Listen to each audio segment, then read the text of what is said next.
Well, it's that time of the week again. We have the Monday Market Report for the week ending October 9th, 2022. I want to thank each and every single one of you for tuning in to one of my favorite videos every single week where we explore the ever-evolving market of the modern graded coins arena. Now, if this is your first time here, first of all, welcome. Second of all, we take a look at all of the graded post-1900 era of coins. And the big reason why that there's a lot of focus within this particular, 122-year range of coins is that it vastly represents a lot of the coins that we as collectors come across. And, sure, there's going to be a few coins that are absolutely just amazing high grades that probably is a little bit more of a pipe dream than anything else. But when the modern era of coinage does really well in the marketplace, that speaks volumes on the entire market as a whole. And that goes all the way back to colonials and the earliest periods of U.S. coinage.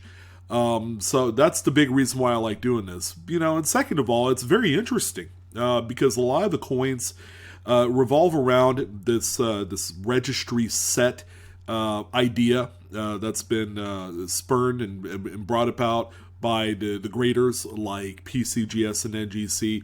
And what it is folks that have unbelievably deep pockets. They go out and they seek out the finest grades of every respective coin for a series. There are people that do Lincoln Cent registries where they focus on assembling nothing but the highest grade of coins, and that's really kind of where the rubber meets the road with a lot of the coin prices we're going to see today.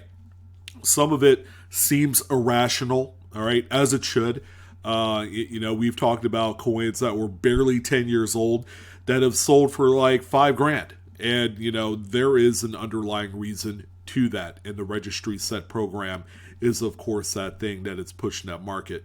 I'm not going to tell you guys to understand and be on my level, but there exists a real opportunity for folks who really want to dip their toe into what I call the lottery program of grading coins for the hopes of finding some of these high-grade top pop coins, can be a reality. Although it's a little unrealistic to set that expectation for everyone, but just know that this exists.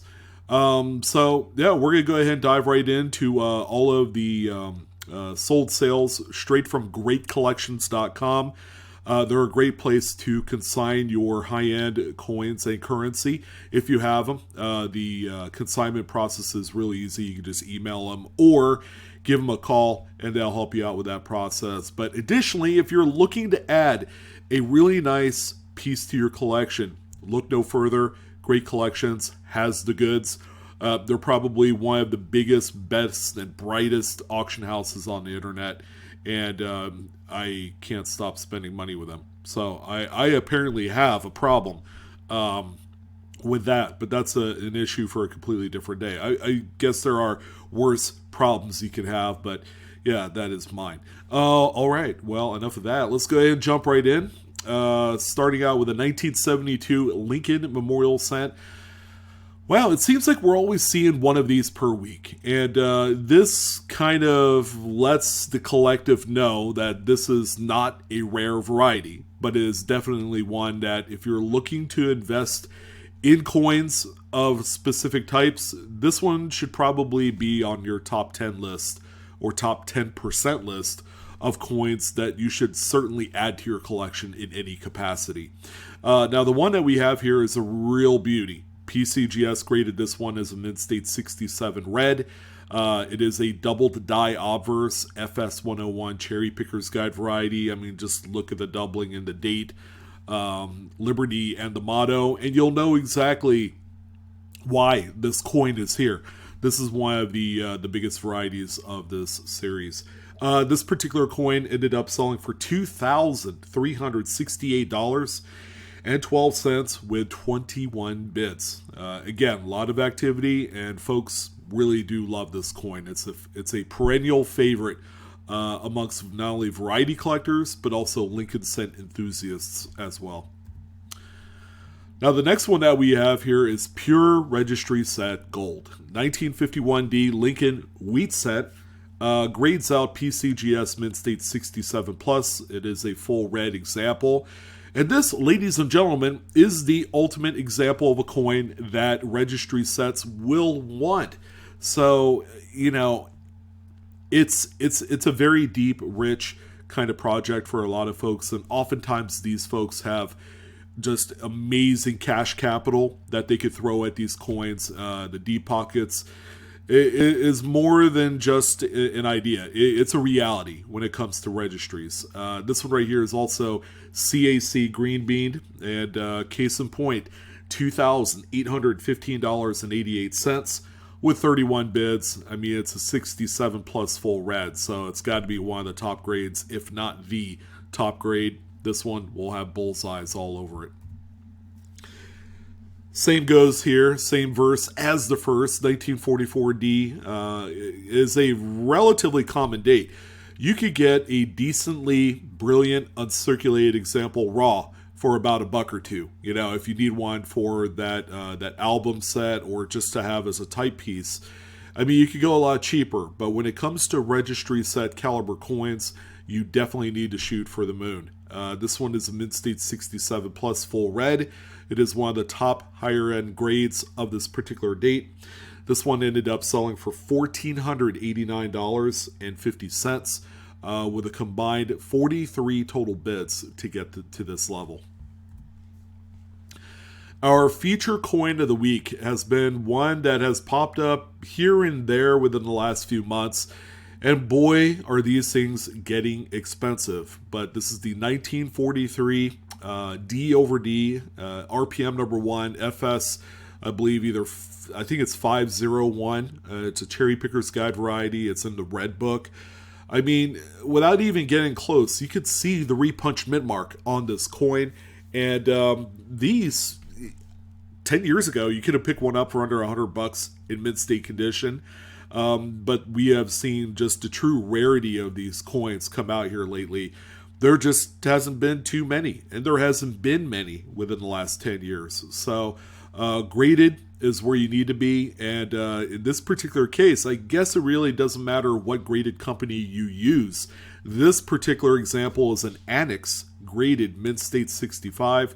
You can see the RPM number 1 printed right on the slab label in this case. But wow, $4,249.12. Every time I look at that price, it kind of chokes me up. 49 bids.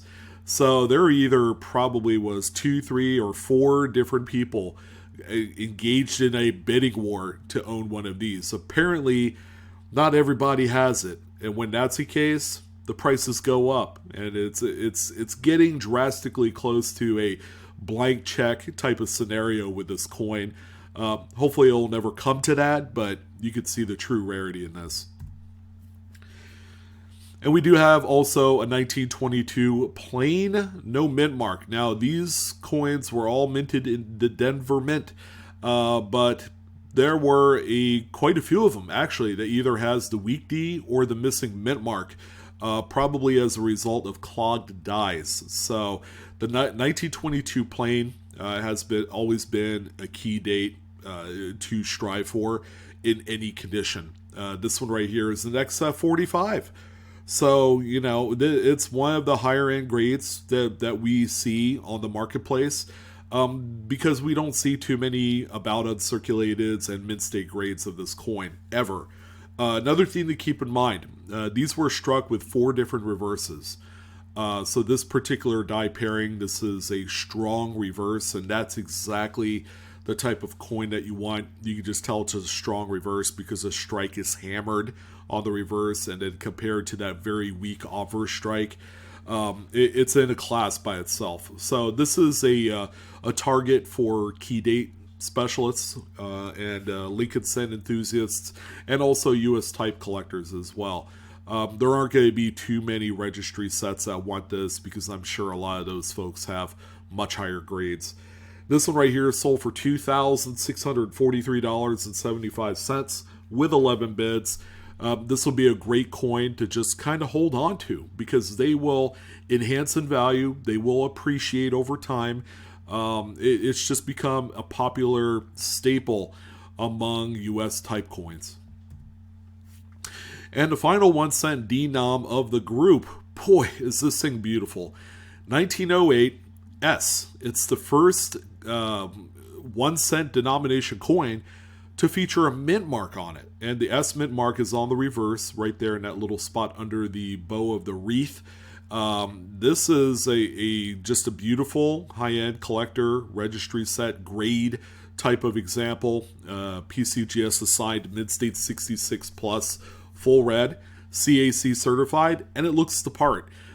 This is a stunner, and as a result, this one ended up at a final price of $11,250.11 with 56 total bids. Quite the magical coin here. All right, now we're on to nickels, and we do have a few nickels to talk about. The list was predominantly heavy in cents, nickels, and quarters this week. There was a few odd out. Dimes were one. So we have a 1960 Jefferson nickel. Oftentimes, full strike matters on these, and that's why the full steps designation is very important to registry set owners of this particular series. Now, this one right here is just straight up a Mid-State 67. No full steps mentioned, and it doesn't look like it either. This thing is far away from being a full steps, well-struck example. But what really matters here is that numerical grade. It is a high one, especially for this particular date, that generally suffers from good luster and surfaces. This one looks pretty well. It looks good. This coin right here sold for $1,407.38 with 32 total bids. Now, no, there's no Denver mint mark on this. However, a 1950 Philly can be a tough one, especially at this grade level. So NGSC assigned this one as a 67 with 5 full steps. PCGS would assign full steps on this as well. 5 full steps is their minimum requirement. There are a total of 6 steps on these. So 1950 was kind of like the beginning of the end of what we call kind of like the decent looking struck coins of the earlier period of Jefferson nickels. And 1950 was pretty good. 50D was a lot better. What's cool is this particular example exhibits kind of like a gunmetal grayish toning, which I think is very attractive. And it's got little pockets of orange and yellow and a little bit of just kind of like a rose color in there, especially on the obverse. A very, very, very nice coin with a lot of character. And this one sold for $1,181.25 with 27 total bids. Up next is everybody's favorite other type coin from World War II, and it's going to be the silver wartime nickels.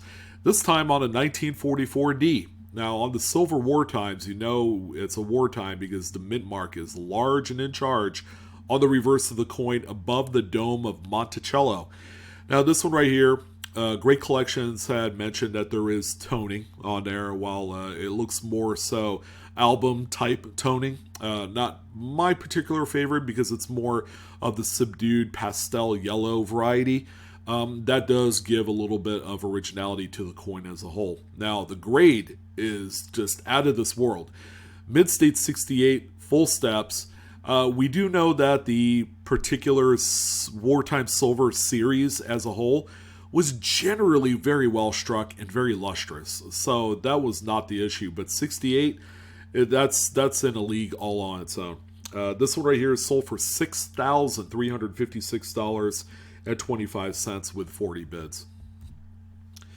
We do have a couple Buffalo nickels. How about 35D? Now, you wouldn't think that this would be just like an uber tough date, but it kind of is. Anything that doesn't have a 36, 37, or 38 date, I just consider them to be just a shade tougher Now, this particular example is a NGC Mid-State 67. Registry sets will want this. Just overall, Buffalo nickel collectors will want coins this high. You don't necessarily have to be in a registry set program to really enjoy a high-end, obsolete type coin set like this one. Got plenty of toning on there, whether you love it or hate it. It is on there, especially on the reverse. This one sold for $2,812.50. And our other Buffalo is just a run-of-the-mill blast white beauty, 1934. Again, another tough date in high grades. This one is a PCGS Mid-State 67. Very well struck. Lots of luster for days. I'm not saying that this particular date suffered in the luster department, but this one is especially very high-end for what it is. This one sold for $2,025 with 14 bids.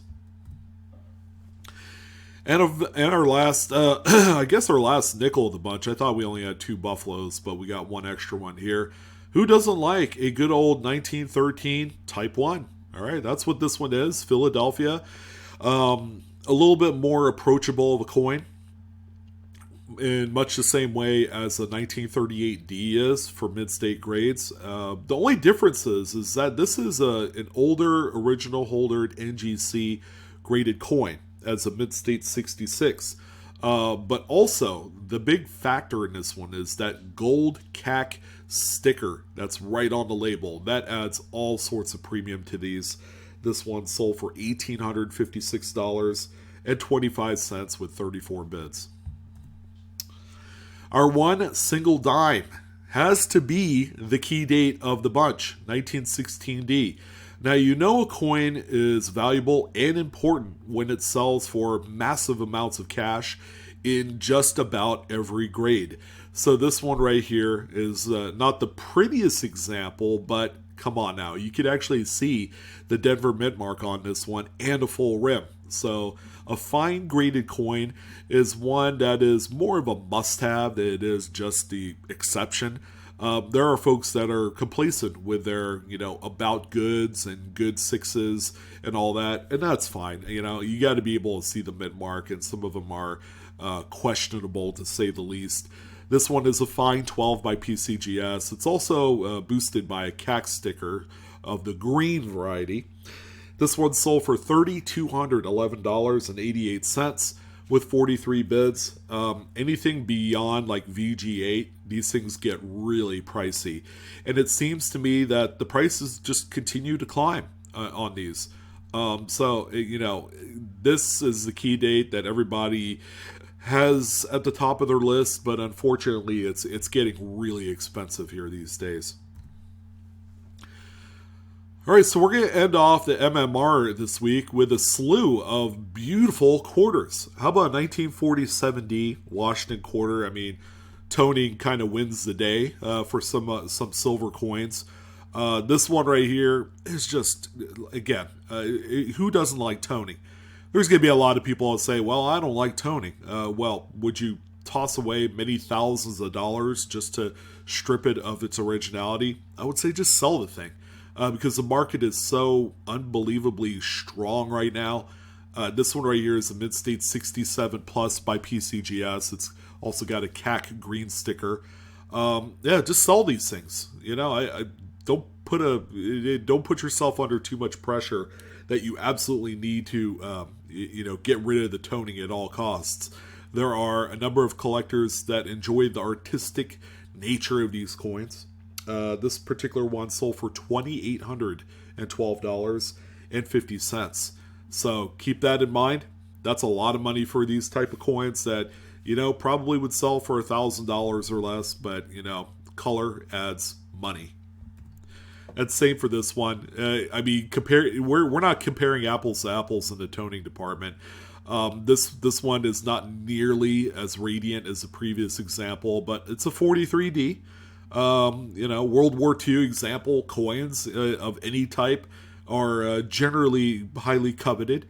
This is a PCGS Mid-State 68, so the grading is not a slouch at all. It's made and tailored for registry sets. A type collector might want something like this, and probably a toning collector. Again, it's not the most attractive toning, but this will appeal to a few audiences. This one ended up selling, get this, $7,976.25 with 27 bids. Wow. Compared to the previous coin, this thing looks like it was just a walk in the park for value. And a lot of people were probably unaware that there was $8,000 hidden in this thing, one of the more common dates of silver Washington quarters. 39D. Now we're getting a little bit progressively tougher dates here. This is for you folks that enjoy just straight up blast white, like fresh out of a roll, made from the mint yesterday quality of coins. Again, another high grade piece, mid-state 67 plus, CAC green bean as well. Yeah, I mean, this one will have a lot of use in registry sets. This one sold for $3,150. So there you go.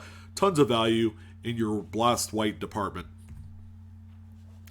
We also have a Standing Liberty quarter. I figure I'd highlight a really common date type. There were actually quite a few early 1900s, like 1900s and 19 teens of quarters that I could have filled up another like 8 spots on the MMR, but I elected to pick like the best one from this and the Barber series. Mid-state 67 with a full head, just like Mercury Dimes and Jefferson Nickels. This one deserves a whole lot of attention for its beautifully strong and very hammered strike. And the toning, I can actually get behind something like this. It's not inoffensive at all, and it does show its age with just a little bit of that spotty toning. How about $4,394.25 with 16 bids? And then we're going to end it off on this beauty right here. We don't see too many mid-state Barber quarters or half dollars or even dimes, because those things were the proverbial workhorse of its generation. A lot of these coins were never hoarded in high grades. They were never preserved that, looking like this. There were so few of them that exist in mid-state grades. And the fact that this one ended up scoring a mid-state 67 plus, wow. I mean, that speaks a completely different volume all on itself. It's also CAC green bean. That always adds tons of premium to these. $8,510.62 was the final price on this coin. And that, ladies and gentlemen, is going to go ahead and wrap it up for a very low-key Monday Market Report. I'd love to hear your thoughts. Which one was your favorite this week? I would have to say the 43 Steel Cent RPM was my perennial favorite, only because I got so close to buying one for dirt cheap in mid-state grades that I absolutely have to give it some props. That coin just continues to shoot up and up and up and up, and that's why I like it. But I would love to hear your thoughts. Did you have a favorite this week? Go ahead and comment down below. But I'm your Sean Blue from BlueRidgeSilverhound, a Cave and Talk tonight. Don't forget to like, share, and subscribe to my channel if you haven't done so already, and to this video. Would love the extra bit of kudos and endorsement from you. And check me out on TikTok as well, at BlueRidgeSilverhound, if you want much shorter, less rambly type videos. But that's going to go ahead and wrap it up for this one. You guys have a wonderful week. Don't work so hard, and I shall see you on the next coin video. Take care, everyone.